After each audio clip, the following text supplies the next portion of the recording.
Hello, everybody. Welcome to a special bonus episode of Spiritual Spiral. We are so happy to be doing this episode with our good friend, Taylor Ferber. She is an entertainment news journalist just like us, but is actually a really big fan of our show.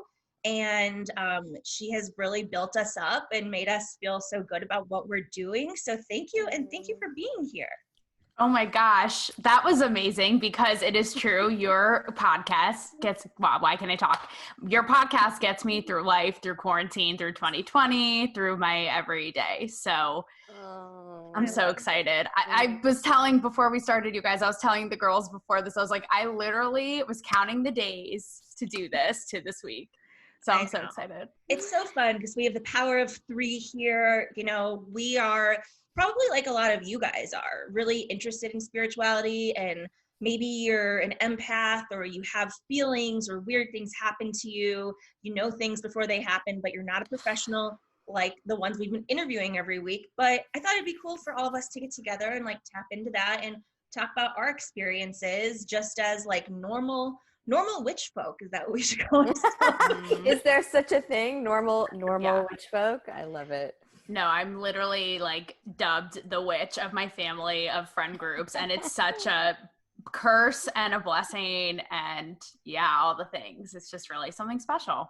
I know. For sure. I think that's why we were all, not why we were all drawn to each other, but I definitely think like people can seek each other out. Like I knew when I met each of you, I mean, both of you, like it was instantly, I was like, oh, connection. Mm-hmm. And it's amazing over the years how we've been able to weave it all together. And now here we are talking about these experiences that we've all shared. So, and it's so cool because Sari, the first time I met you, I swore that like we had met before. Mm-hmm. And that happens to me with a lot of people. And I go through a list of like, what high school did you go to? What college did you go to? What camp did you go to? Like, who's your family? And then you can't figure it out. And so I've always felt that way with you. And I've actually never met Taylor in person. And, you know, Sari like looped me in on this text thread with the three of us saying like, Taylor really likes our show. And I talk to Taylor now all the time, and I just feel like we have also known each other for a very long time. So it's really cool. It's so true. Like I'll text Sam and I'll be like, weird energy today or not? Like literally. I'm like always. Well, and it's so funny because I could have sworn, I mean, I was on the carpet with both of you girls all the time. So if you would have asked me, I would have told you, oh yeah, we've all been on the carpet together for sure, right next to each other. Like there's no way. Mm-hmm. But you know, it's yeah. And I think one of the reasons why I just love your, obviously because I know you both and I relate to the whole entertainment journalism side, but I love, and what we're going to dive into today is we kind of like flirt with this spirituality. We're in it, but we're not experts, like what you were saying, Sam. And it's so, I just find it so comforting that I'm not the only one and I'm not the only witch in town, you know? Well, you're in good company. I want to talk about like your first either experience with a psychic, a medium, or just like, because Sari, I know that you really like haven't necessarily gone to many psychics, like gotten readings before, because some of your first readings have been on the show, which is so cool. But yeah, what was your first experience kind of dabbling into this world? I'll start with you, Taylor. I've always been obsessed. You can ask anyone I was close to growing up. I would like drag my mom and I'd be like, let's go see the psychic. Let's go do like, since I was maybe like 13, 14, 15. So I was always just totally obsessed with that world. It really spoke to me. And then my very first own personal psychic experience was, I want to say like 6 years ago, when my nanny, that's how we say it in Italian, my nanny passed away, and I dreamt, I can get into this more later, but I had a dream about it happening like the moment it happened, and I woke up and I already knew.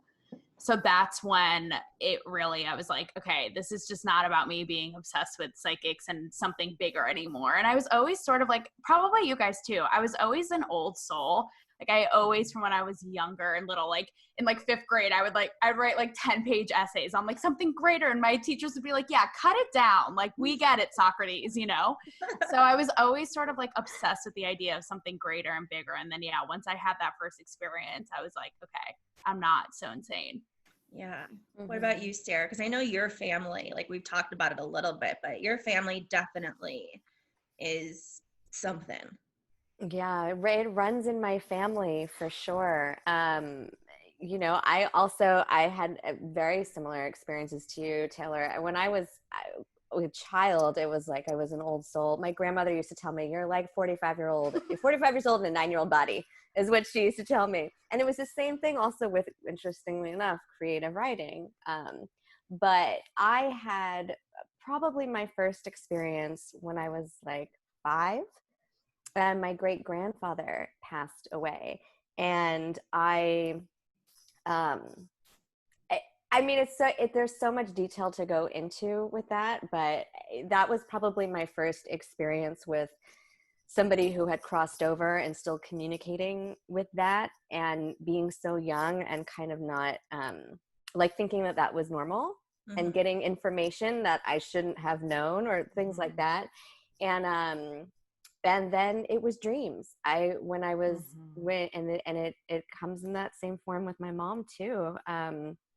But dreaming, oh gosh, when I was 10 years old, I dreamt a plane crash before it happened.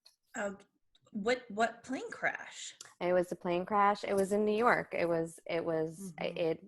dreamt it. I saw it. It woke me from my sleep. I freaked out. I ran into my parents' room, and I was panicked because I saw the whole thing, and I saw the people in the water, and I was for 10 years old. I freaked out. And I remember the news report. I remember it was like 3 days, and there was like it had happened 3 days in my dream, and sure enough, 3 days later, it was on the news, and it was the same thing that I saw. And I again ran into my parents' room, and I was like, "Oh my god!" Not understanding what I couldn't grasp what had happened, and I think my parents were just like, "Okay."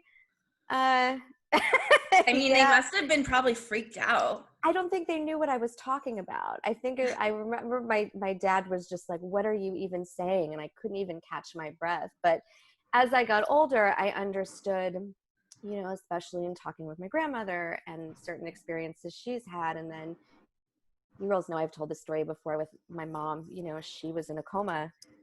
She was really sick, and she was in a coma for a while. And the experiences that she had, her near-death experience, and certain things that came up, you know, it's kind of it's something, I don't know that we can even really explain it, girls.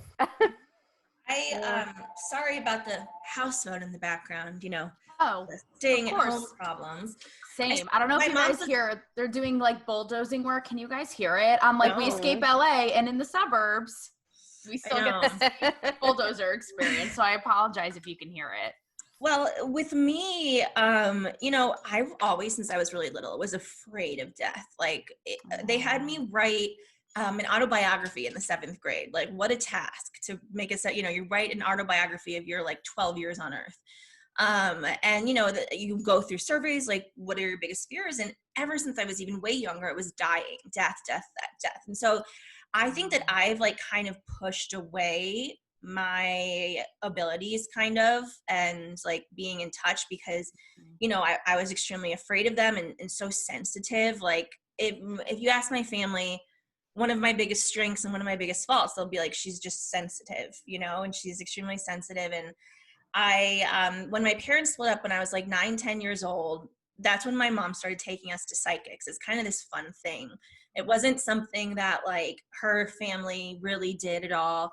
But we went to a lot of like loonies, like crazy people that just were like, you know, "Oh, you need an energy clearing, Nancy," my mom, you know, "and we'll find you a husband if you pay an extra $500 and, you know, that sort of thing." And then, you know, as I got older, I know it was like so hokey. But then I held on to a few things, because I would get sessions too. And I'd be like, am I going to marry Leonardo DiCaprio? Do I have a shot with him? Like, like literally those kinds of things. Will I be a movie star?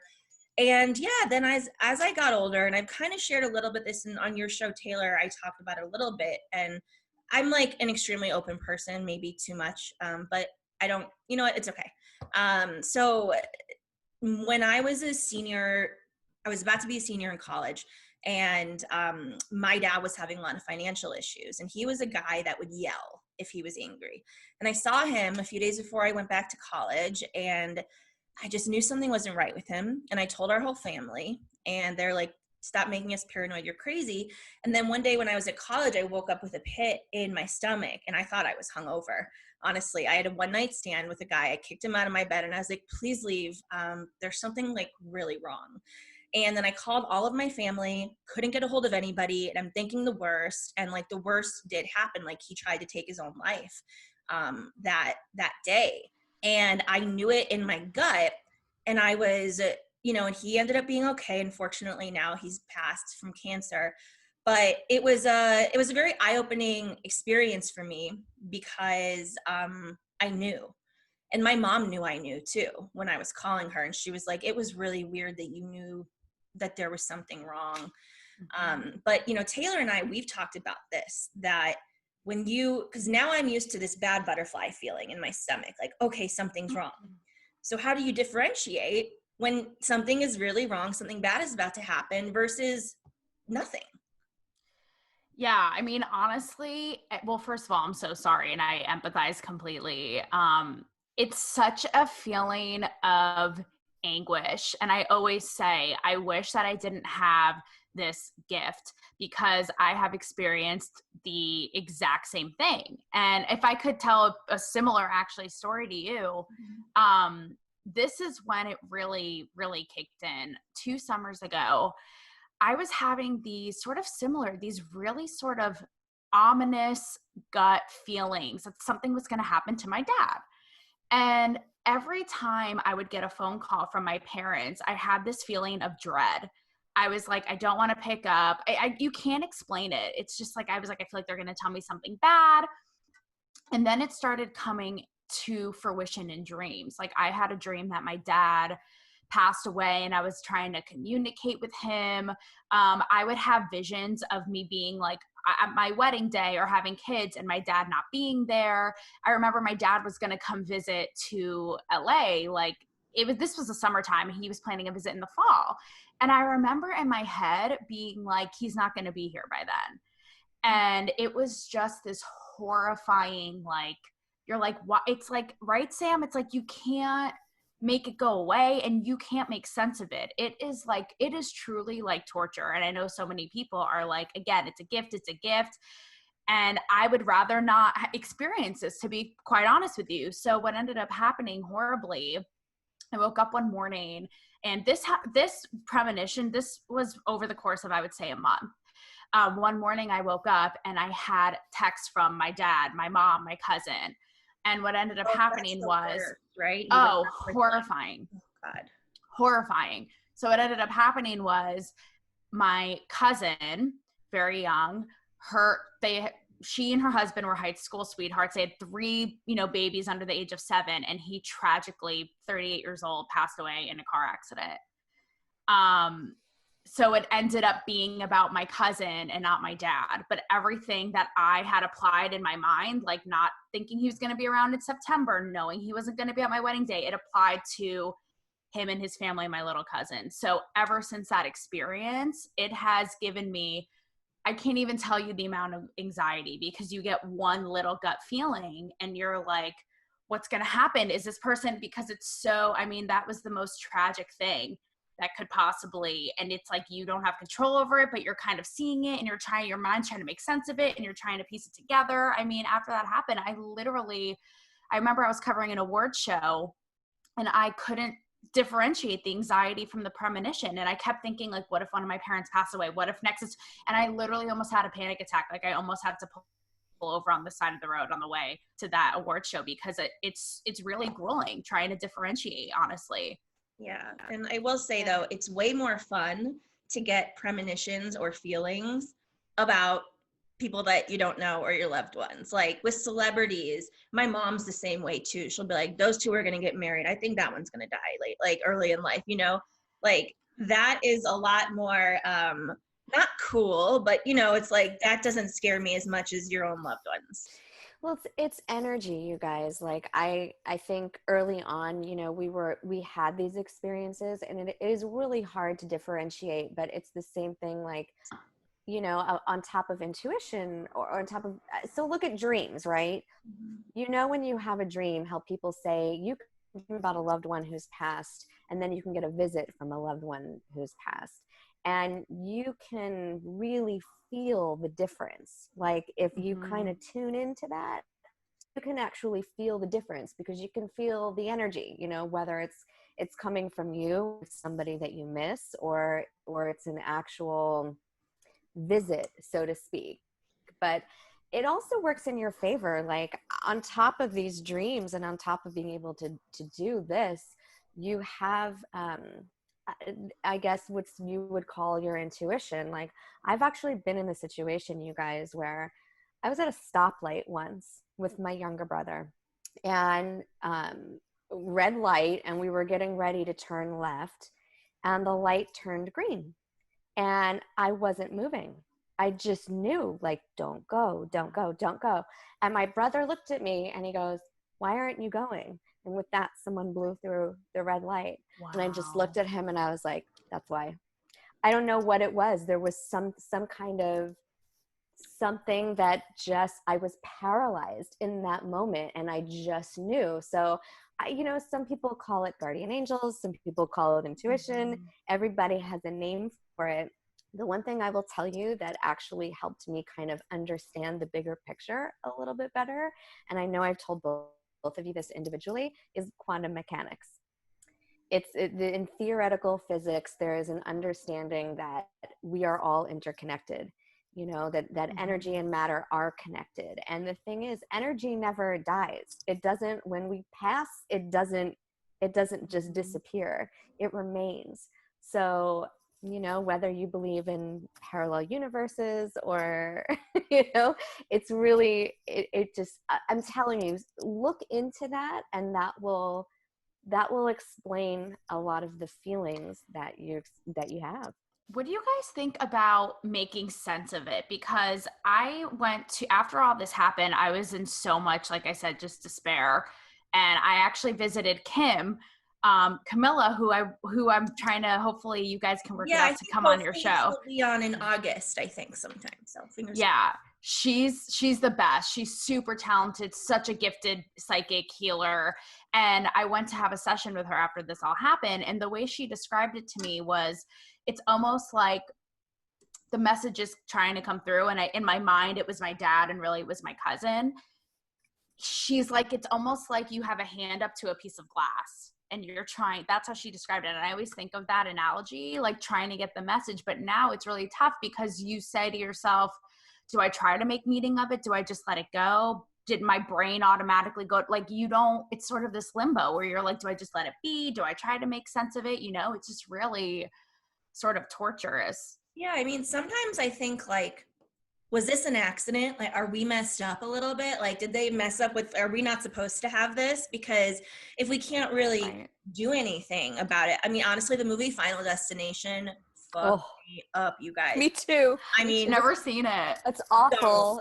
I mean, it's actually, like, the first one is really good, but it is just terrifying. And it's basically that you can't run from fate. You can't, you know, run from what's supposed to happen. And it's very violent. But, you know, it's sometimes I just think, if there's nothing I can really do about these feelings or these things, and all it's doing is kind of like making me scared, then what's the point? But I guess the answer is just to work on it and do good. Yeah, I think there is something we can do. Like, I don't know that things are necessarily fated for us, you guys. I think the idea is that we don't understand what's out there. Like, the best that we can grasp is that we've had these experiences. We know other people who have had these experiences. And I think that's a sign that there is just something more. Yeah. You know, I don't think we're meant to understand it. I think we are lucky enough to have some kind of insight, I think. And I think everybody has it. I do. I think it's kind of like a radar, you know, or it's like when you tune into, a radio station, you know, you have to tune in to get the channel. And I kind of feel like that's, you know, people who are more developed in this gift, that's what they're doing, is they're learning how to tune in. I think for us, we get these signs, or these, you know, we have to learn to differentiate, of course. But I do think, if there's one thing I can say from my mom's own experience with her near-death experience, what she explained coming back, because that's like a whole thing on, on its own. But it was like she had a choice. You know, there are these crossroads in life where, you know, you can choose to go one direction or another, you know, and who's to say we even have that choice? Like these choices that we make are all ingrained in our upbringing and our life experiences, and it's kind of, you know, predictive of what we're going to do. So I don't know, fate, free will. Because as a Libra who has a very hard time making decisions, if that is like, I think about my choices all the time and what do I do? I mean, even I could sit on Grubhub for hours, like deciding what to eat. But next I want to talk about being an empath, because I know that we all are like on different levels and different extents. Like Taylor, what has your experience been like? And like, would you consider yourself an empath, and why? I feel like like I'm with someone in a room and I feel what they're feeling. That's the only way I can describe it. It's like if they're anxious, and I can tell before they even talk, if they're anxious, if they're what, like I physically feel it in myself. And I feel like that's, you know, again, it's a blessing and a curse. Like it's a blessing because I think it helps us like do what we do, right? We can read people when we do interviews and all that kind of stuff. But then it's a curse because, like, for instance, my bestie Rob, he is like, I love him to death, but he is like the most anxious motherfucker. Like he's the first person to admit it. And so at the end of and I'm anxious too. So at the end of the day, like I'm trying to watch my HGTV, trying to watch Bobby Flay, and like Rob will come over and I can like feel his energy. And I'm like, oh, like I feel like I'm anxious all over again and I just want to unwind. So I don't know. I don't know if that's the best way of describing it, but that's sort of my gauge, you know? Makes sense. What about you, Sarah? Oh man, I being an empath or empathetic has always kind of gotten me. I'm so sensitive to other people, and I think I'm more likely to take on their pain or their hurt.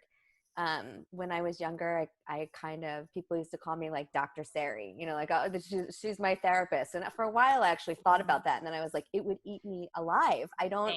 I can't, you know, you learn, well, at least I learned as I got older, there's a difference. You can read people's energy. You just don't have to necessarily let it in. You know, you kind of know when you meet somebody, you can gauge, you know, how much you want to let that in. So that definitely has helped over the years. But yeah, I mean, I can certainly feel what other people are feeling, and it hurts. It's usually something that, yeah, I take it on, absorb it.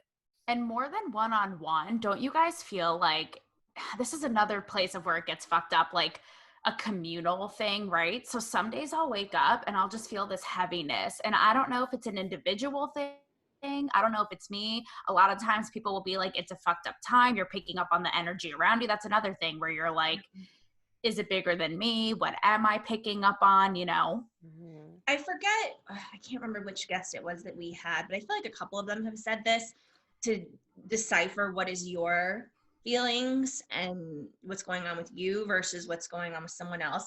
I'm like a radical empath to the point where, I mean, I have a problem. Like I feel like I even imagine feelings in people. I mean, when I was a little kid, like 7 years old, my brother and my dad used to love watching wrestling, you know, like the WWF, like the fake wrestling. And like, honestly, one of my first memories is seeing Hulk Hogan on the TV. And, you know, he had fake blood all over him and was like in a fake stretcher. You know, it's all a show. It's not real. And I just started crying and I said, we need to call his mother. We need to call her. He's not okay. Like I will go, and it's just to the extreme. And even I just saw a little clip of the Golden State Killer in court a few weeks ago. And I looked at him, and for about 30 seconds, I felt sadness inside of me, and then I felt bad for him.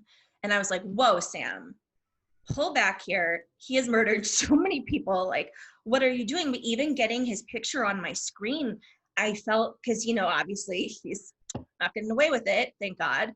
But it was weird. I still felt this like sadness for him. I mean, I feel I feel these things all the time. Like my mom had a maintenance guy come over the other day and he wasn't wearing a mask and she politely asked him to wear one.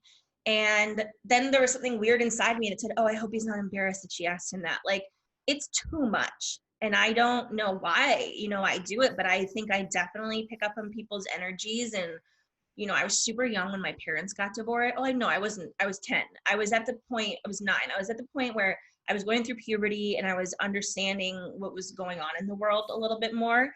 But I was also picking up on everybody's energy, my mom's, my dad's, and I was like a really depressed little girl for 2 years until I could find my way out of it. Mm-hmm.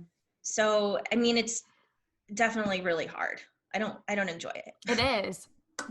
Well, that's actually what I was going to ask you guys. It's like, and we could save this to the end, but like, I don't know, like if you could give up all of this, like gift, if you will, to whatever capacity you have, like, would you? Because sometimes I feel like too, like, I don't know if it's just me, but sometimes I feel like this sounds so bleak, but sometimes I feel like it's only bad stuff.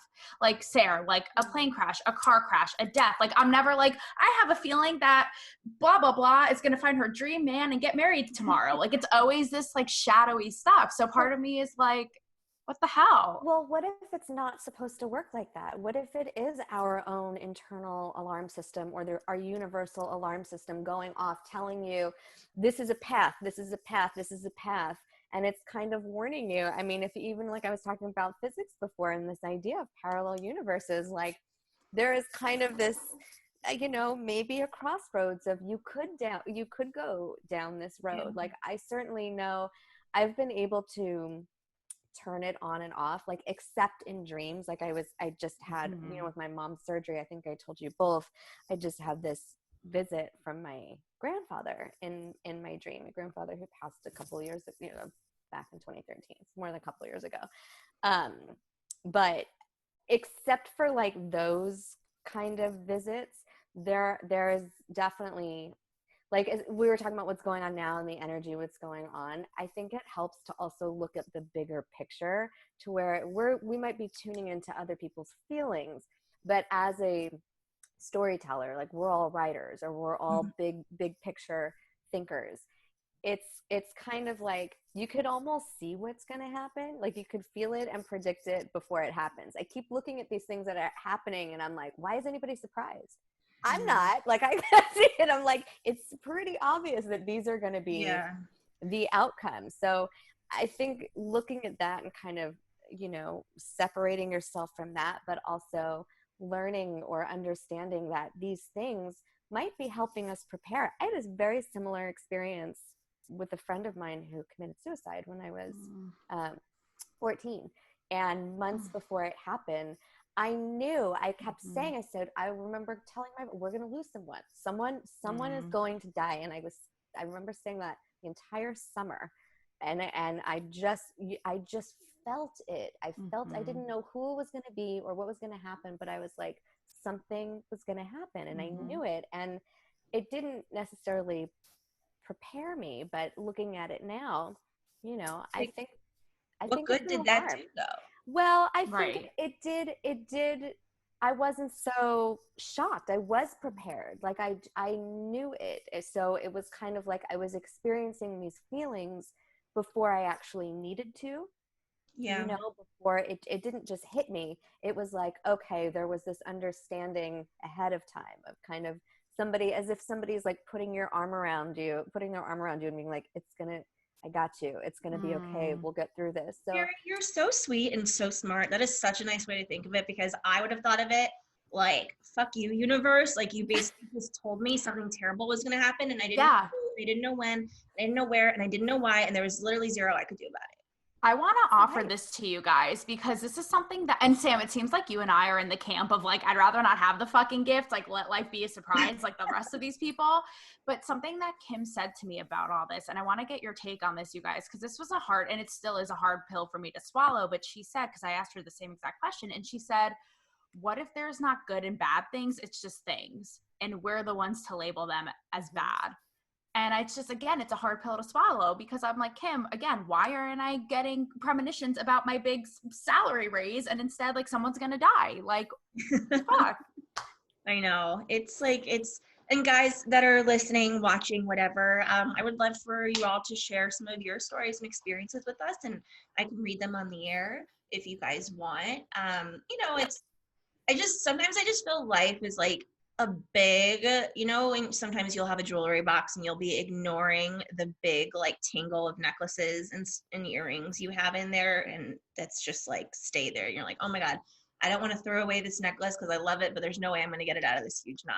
Sometimes I just feel like that's how life is.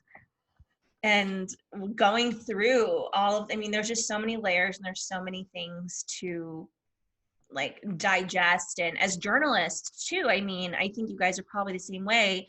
If I'm going to dig into something, I'm going to really dig and I'm going to really want an answer. And so it can be hard just to not ever get any. Just like, okay, think what you want. Well, I think that's also why we search for answers in spirituality. Like, I don't, I believe everybody has the ability to be sensitive, but I don't necessarily agree with everybody's predictions. Like, I understand, when you're talking about astrology and something like that, or tarot reading or something like that, it's harder for me to grasp oracles, because I feel like there's a lot of opinion and stuff that's placed on that.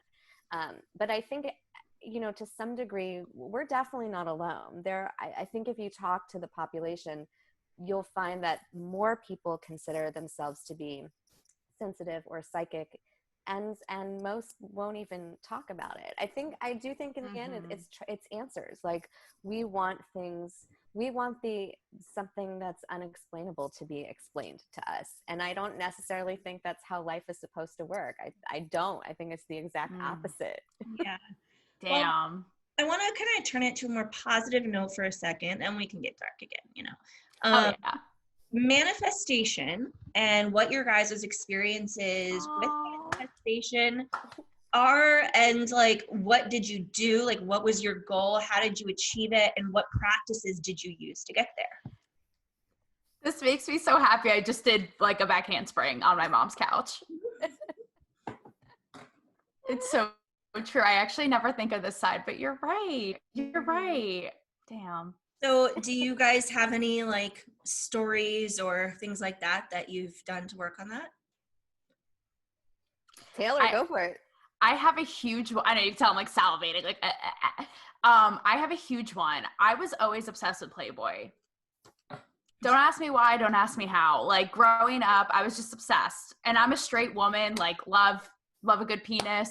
But I just was like obsessed. I was obsessed with the idea of women being like taking control and being so like sexy and empowered. And when I was in high school, my friend who was a year younger than me, when I was a senior and she was a junior, she gave me this Playboy like plaque. Remember Spencer's Gifts? Mm-hmm. She got me a Playboy plaque, right? What a throwback, from Spencer's. And it was like the Playboy logo on like a pink background. And I literally hung it in my room. I'm like 17, 18 years old. And my parents are like, okay, cool. Like, love this for her. So I was just always obsessed. Now cut to 2 years ago, it's a really weird, I can get into it if you want, but like the way of. Yeah, tell us. You want me to? Yeah. So this is really trippy, and this is actually super positive, and when you're in like the pits, to give you a little bit of hope. So that things always work out in like weird twisted ways. So I was working at Us Weekly as a freelance red carpet reporter, and you guys know our industry's up, down, all around, and they did massive layoffs and I got laid off. So they were like, in the interim, we can have you come on and do like TV recaps of the Big Brother. And I'm like, I hate reality TV. Like, I couldn't give a shit, but I was like, you know what, Taylor, you have bills to pay. So like, who wants to, you know what I mean? This is not ideal. So I did it. So my editor doing that, who I would have never, ever, ever met otherwise if I didn't get laid off, cut to like a year later, he ended up getting laid off at Us Weekly. And I run into him at a party that I ended up covering for Us. And I said, Ryan, how's it going? Where are you now? He goes, I'm at Playboy now. And I was like, are you fucking shitting me? Did you read my diary from when I was 17? Like, what? So that's like one of my favorite examples of the twisty, crazy ways, right? So then that was my foot in the door at Playboy. I ended up doing articles and interviews and stuff for them. And then I ended up pitching a feature to basically prove, you know, my thing from when I was 17. And the whole basis behind my feature was women can be smart and intelligent and also, you know, feel powerful and sexy. So the feature was a 6-page spread in the 35th anniversary issue on free speech. And it was me and 5 other journalists. And we posed in a pictorial and then we wrote essays on free speech. Wait, did you pose like sexy, like without your clothes? Yeah. Yes. So I not only posed in a pictorial that I pitched, wrote an essay on free expression, and then I was in the magazine's playbill. So it's just like, that's, you know, one of the ways where you have to take, and as down in the dumps as we get, especially now, like when you're like, what is happening with life? Like that gives me so much hope, because who would have thought that getting laid off and writing about Big Brother would lead me to doing a, you know, an unprecedented 6-page spread in Playboy, which, by the way, it was like, I think it was like, there was only 3 print issues after that. Like, that timing was so bizarre. Well, it's also a really great lesson to always say yes, you know, unless you're uncomfortable for some reason or you don't feel safe. Like, always take opportunities that come your way, because that's how Hollywood works too. It's, you know, I've been in LA for I was there ever since college, so like 14 years, and you meet people, and it's like the connections that you made when you're maybe like 22, they can come back around, and it's actually, it's one of the cool parts of Hollywood, I will say. I know everyone's shitting on it big time right now, but I will say, Sarah. So you both, well, first of all, when Taylor did her spread, I was your biggest fan. I know. I've known you for years now, and that was just, I'm so proud of you for that. I'm so proud of both of you. Like, you girls, that is one thing that gives me great, great joy, seeing the people that I love and care about succeed and do good things. Like, you both, and you're totally right, Sam. It is about saying yes. That's it. You have to be a yes, but you know that was the movie Jim Carrey did, was the Yes Man. Yeah. So true. You say yes to things, and you end up in these situations, and the universe has a way of putting you where you need to go. Don't turn things down. Don't turn your nose at things that you think you're not right for, whether it's too big or too little. Yeah, well, I always think of it like a recipe. I don't know if I came up with this or someone else told me. I can't remember. But it's like if you're baking, you know, even just a little bit of like vanilla will change the entire cake, you know, and you don't, once you see the cake and you eat it at the end, you don't think of all the little tiny bits of things that went into it, but without it, you wouldn't have gotten this cake to taste the way that it does. Mm-hmm. Absolutely. Sarah, do you have any manifestation station stories? I love it. It makes me so happy. I think it was finding this career, you know. People always, they're like, how did you choose this career? And I'm always like, it chose me. Like, I knew I wanted to be in entertainment. I always did. I thought when I was a kid I was going to be an actress, and then I thought I was going to be a writer. And you have these ideas of what you think your life is going to look like, right? You know, so when every little girl you ever talk to, like, dreams of their wedding day. I was the one that was like, I'm going to be in Hollywood. Me too. Never dreamt of my wedding. I mean, that's probably why I'm still single, but I never dreamt of my wedding day. Yeah. I was always like, no, like, I had this ever since I was a little girl. And, you know, those seem like big dreams. And again, like, I think you kind of try to fit it into something, but I think the key with manifestation also, like, I'm all for good thoughts, right? Send good thoughts and manifest what you want, but you're not going to get anywhere without action. The most important thing you can do is just put something into motion and watch it go and keep working at it. You know, don't just like set it out there. But I think the difference between people who succeed at what they love and who don't, it's action. It's, Yeah. you know, and circumstance and timing. Like your story, Taylor, it's so true. Everything, those little magic moments that just come with, it's connection. It's all connection. It's so bizarre, and it's what I tell myself in these really sad times, because I'm so glad, Sam, that you had us like be like, okay, you psychos, let's think of the good things, because I always forget that story, and it's true. And when we're really down in these times like this, it's like, I guarantee you we're going to look back and be like, you know, thank God, because it led me. Life is so, I don't know. It's all these little things, and it's never in the way you would have thought. It's so crazy. Yeah, I know. I guess my story of manifestation, I think I've been doing it since I was little, but I think I had this thing that once I got to California, that everything was just going to be okay. I manifested getting into college at USC and doing that and getting there. And then like when I got there, I thought everything was going to change. It didn't. But sorry, Sam, to interject, but wait, how did you manifest that? Like, how specifically? I mean, ever since I was a little girl, I was just like, I'm going to USC or UCLA. Like, that's what I'm doing. That's what I'm doing. And every year in my school, when the seniors would get into college, they had a map on the wall with little pins on it with the girls' faces next to it and the college with where they got in and where they were going. And I remember every year touching the pin that was USC. And I'm getting really chills talking about it. I was like, that's me. Like, that's mine. I'm going there.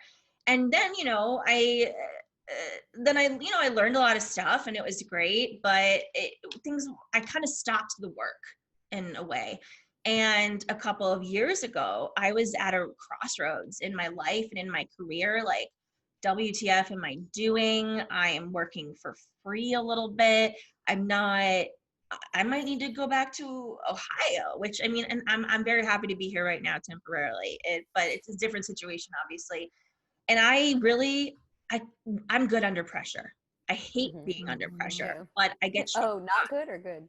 No, I'm good, but I don't enjoy it. It's very anxiety inducing, but I get shit done. I'm like, okay, all the powers that be, like, let's do this. And I actually have this book here randomly because I was going to start it again. It's this girl. It's like called She's Killing It. And her name's Catherine Zinkina. And it's just like a journal, a manifestation journal on what you want and how to do it.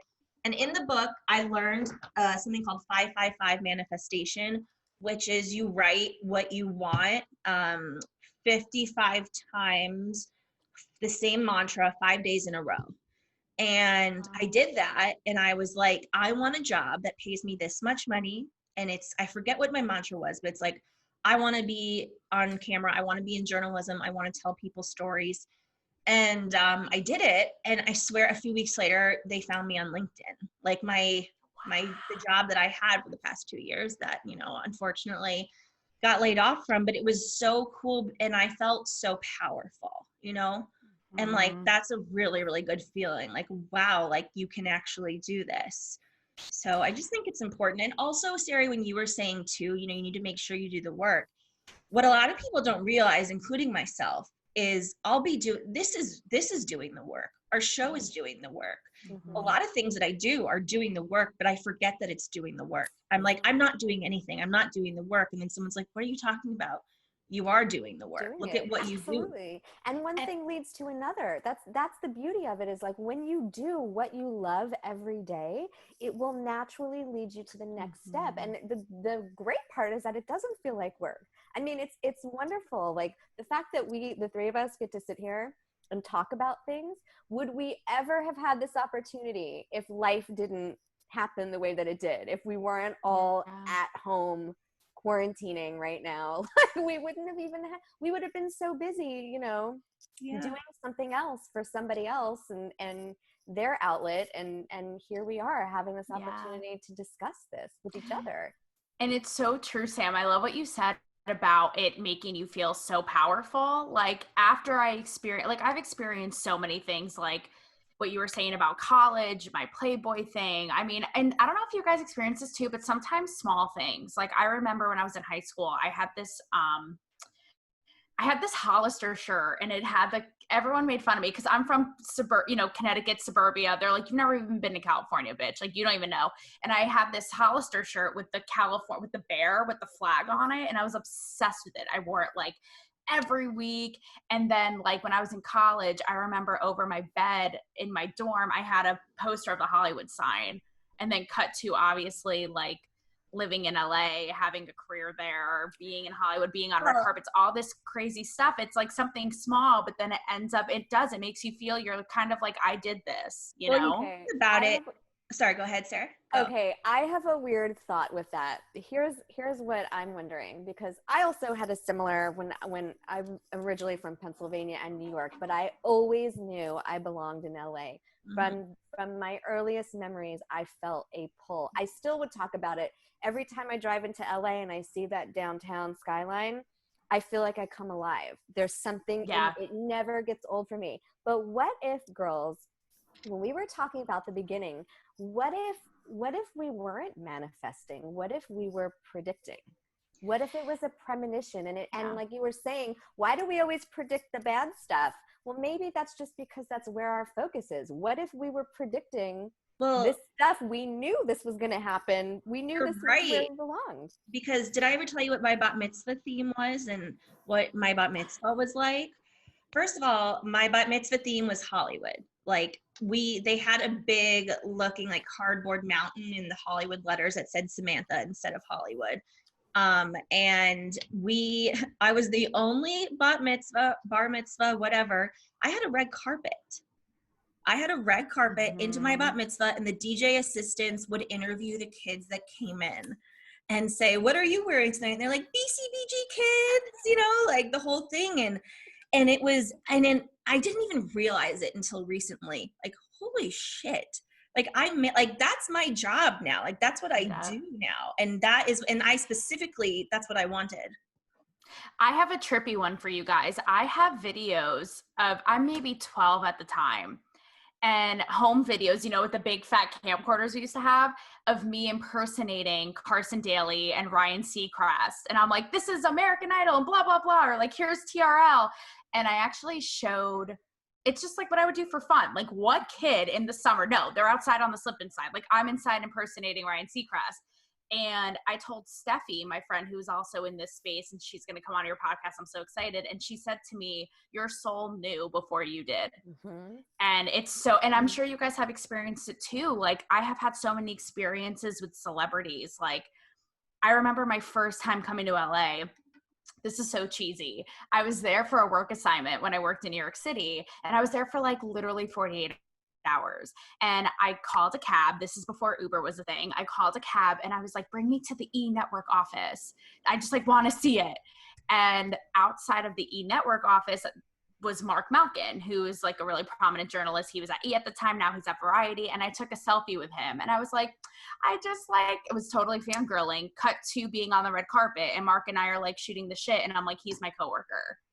Like stuff like that, where it's like, again, I don't know if it's a manifestation. I don't know if it's like just.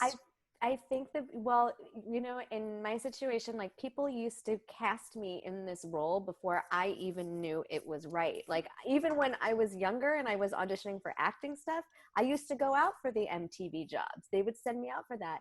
Before I did this, before I started writing and editorial writing, I was tapped to do a talk show, and somebody I had my own, it was Ask Sari, and it was Sari's Corner. And like, I was the girl that was doing all the interviews, and like, I never would have put myself in that role. It was somebody else who was like, I think you should do this. I think, you know what? I think we should do this. And it was weird to me. Like those were things that I never saw. Looking back, it was like the universe was trying to tell me, go here, go here, go here. Right. My first interviewing job, it wasn't even for the world of entertainment. I needed a job as a writer, and it was the CEO of a company, and he called me up and he's like, I need a writer. Have you ever interviewed anybody before? And that was how I was like, no, but I'm sure I could figure it out. And that was how I started doing interviews. So it was, people saw that before I did. So it might have taken me a little bit longer to get here, but yeah, girls, I don't know if it's manifestation or if it's fate.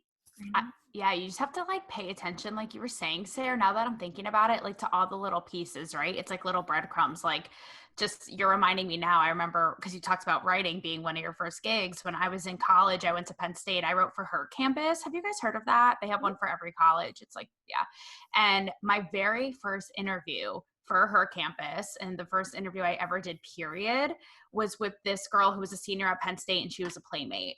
And all the whole interview was talking about, like, is that, like, looking back on stuff like that, it's like, right, it was like all these little breadcrumbs throughout my life that you just you can't, sometimes it's just, yeah. Oh, that's amazing. You guys, I literally feel like we could go on, like, we're going to have to do this again because we have so much more to talk about. And hey, if anyone's watching wants to give us their own talk show, just right. We'll welcome it. We will gladly welcome manifestation, girls, manifestation.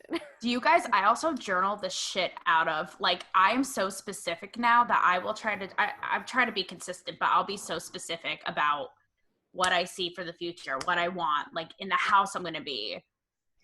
I used to be like that, but I just honestly, I started to feel like it would set me up for disappointment.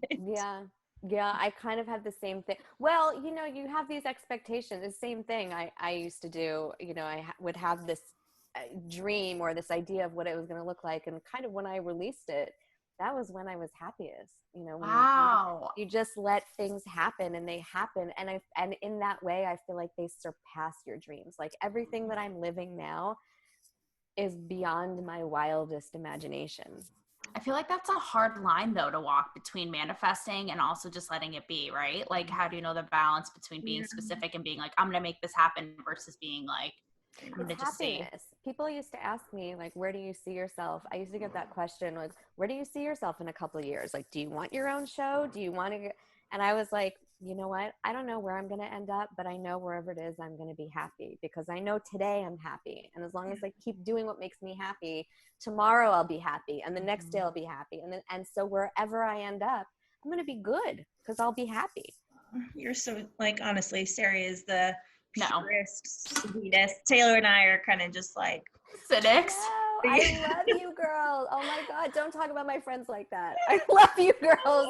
You girls are my world. I love you both. The thing, like, honestly though, I truly mean, like, I do want to do this again. This is so much fun. But something I want to end on, and we haven't touched on yet, maybe we can do it in another episode. Let's talk about things that we're grateful for that we've gotten from this really horrific time. Like, focus on, you know, the small things, the small moments that maybe we wouldn't have gotten if we weren't stuck in our houses with our families or whatever. I mean, I feel literally like, and I will scribble this in my journal, like, I'll literally be like, I'm grateful for having 2 arms, 2 legs, 10 fingers, 10 toes, like literally. When I can get so down and be in such a rabbit hole and be so, in this time especially, being like, I don't feel like I have a purpose. I'm not around people every day. I'm not doing what I'm not, our worlds got ripped out from under us. And sometimes I literally bring it to, you have lungs at work, you have a family who loves you, you can get up and go on a run, you have a body that lets you do that, you can just go and do, you know what I mean? Mm-hmm. That's number 1. And number 2, this time has, again, like, how you never would have thought one thing leads to the next. Like, I feel like I have found a voice in a way I never ever thought I would. Like, I would always interview celebrities, and my whole life's work was reporting on them and their thoughts and their feelings. Like, I was dedicating my life to these people. And out of this time, I launched a podcast. We're doing stuff like this. And I have a voice of my own in a way that I would have, it's like I always dreamed of, but I never would have predicted. And I certainly wouldn't have predicted a scenario like this to be the thing that made it come out, you know? So I'll always, as much as this time sucks, and we all joke like 2020 go in a sewer, I'll always be grateful for this time because of that. What about you, Sarah? You know, I feel like we're gonna look back on this and you know, and wonder if we had how we spent this time, if we spent this time wisely. I think at this point, we've always thrived off of go energy, all 3 of us. You know, we thrive off of kind of stressful situations. That's always how I do better. You know, it's that constant adrenaline and the hustle.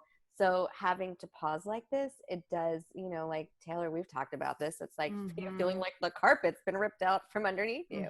But I think, being a big picture person and looking at the big picture, we are being gifted time right now. We are being gifted time with our families, time with ourselves, time, which is the most valuable thing. This is the most valuable currency the universe has to offer. So use it wisely. That's all we have. I used to say that with how you choose to spend your day. It's like all we have is time, right?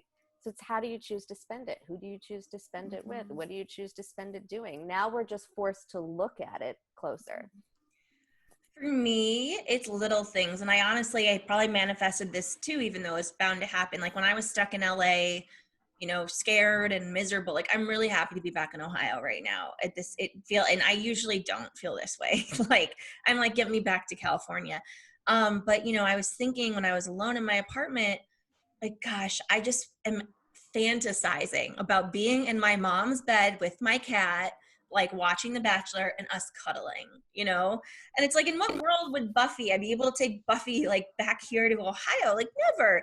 And so it's like every night when I'm literally in my mom's bed, HBO Max has old seasons of The Bachelor and like Bachelor Australia. And like my mom and I are plowing through them, and my cat's just in between us, and we're all just loving on her. And it's just like little moments like that. I'm like, this is so awesome because, in what world would this have happened before? And I'm grateful for this podcast and all the amazing freaking people we've been able to meet and get some readings from. It's so cool. I'm so grateful to have met people like Taylor, and also people like Mary. You guys know she's been on a couple episodes. Mary Tarnowski, coolest girl ever, lives in Germany.